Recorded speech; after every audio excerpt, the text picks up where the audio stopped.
Welcome to The Deciding Point, our Cracked Racquets weekly breakdown of the biggest storylines happening throughout the tennis world. On this week's show, we are talking 2021 Wimbledon gentlemen's singles results. Of course, we have to talk about Novak Djokovic winning Grand Slam number 20, probably solidifying his case as the greatest men's tennis player of the Open era. Of course, we have to talk about some of the other trends that emerged as well. Outside of Novak Djokovic, you see the post-Big Three hierarchy starting to take form. Where does everyone rest in that hierarchy? That's something we'll discuss. I also want to talk about two players I'm buying all of the stock in. FAA, Hubie Hurkacz, winners of this Wimbledon, winners moving forward as well. I'll explain why. All of that discussed on today's show. With that in mind, Westhoff, roll those credits. Let's get after it.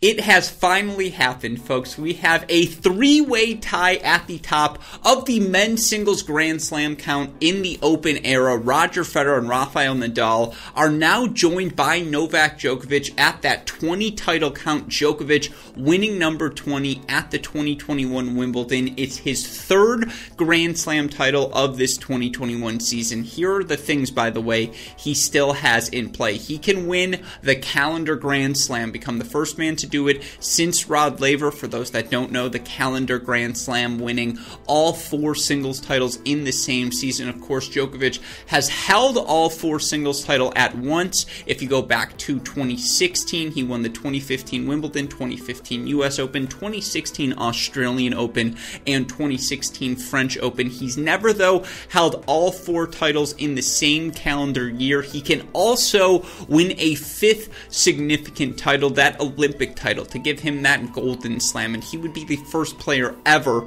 to win all five in the same season. Certainly, again, that gold medal in singles, the one missing piece perhaps in his otherwise flawless resume. And you look for Novak Djokovic. I talked about this after the French Open. Now that he's got Grand Slam number 20 as well, I don't know where the arguments start for the other players. Novak Djokovic is truly the greatest men's tennis player in the Open era. You look by every metric, he's going to have the most weeks as world number one. More likely than not, yes, this is Slam 20, but you look at the pace he's been at, the dominance he showed, not only at this year's Australian Open, not only at this Wimbledon where he dropped 2 sets, but he showed he can compete now at the French Open as well. Is there any reason to think he can't get to 21, 22, maybe borderline 25 Grand Slams? It feels like he's chasing Serena and Margaret Court now, perhaps even less so than he's trying to solidify his count against Rafa or Roger. And, again, beyond that, most Masters 1000 titles. He's very likely to end his career number one in that spot. You look at, wins against top 10 opponents. He's trailing Federer, I believe, by 4 top 10 wins now. You don't think he's going to earn 4 more top 10 wins over the course of the next 3 months, let alone the rest of his career? I think he does. I think he ultimately passes Federer there. Now, will he get Federer in terms of all-time wins? Will he get to Connors in terms of all-time titles? It's tough because given the current structure, the current incentives of the way tennis is played nowadays, he doesn't need to play as many tournaments. He doesn't need to go chase points, chase titles, because his foothold at the top with the number one ranking and the prize money he makes by winning the biggest titles, doesn't need to go chase those 250 titles unless they're in his home country of Serbia. So again, those counting metrics perhaps not, but by everything else, career head-to-head, he leads Rafa, he leads Federer, he leads Murray, he leads all of his peers.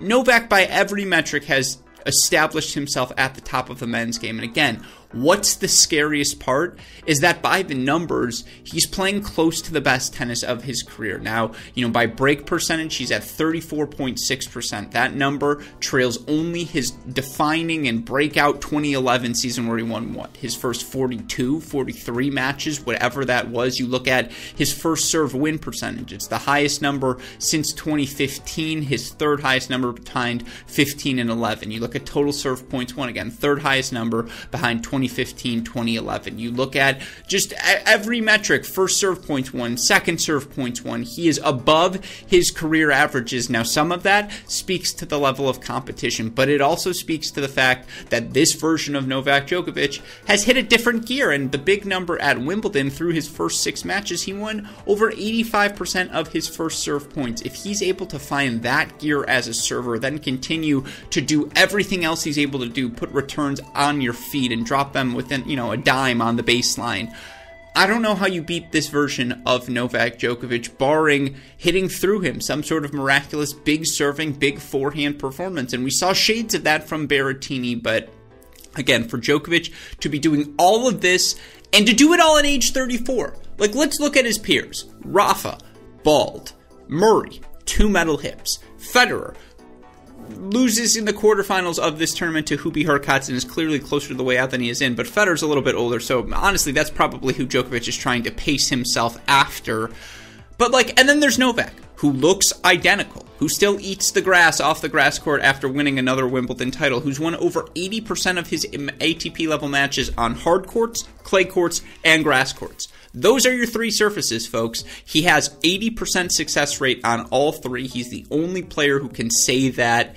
He's redefined what is possible in the men's game. His combination of athleticism, fluidity, precision, intelligence, and just never say die attitude. I don't know if we're ever going to see a combination like this again across men's or women's tennis. Novak Djokovic truly puts the word unique, one of a kind to the, he truly defines that term, or truly meets the definition of that term, I should say. He captures Grand Slam number 20.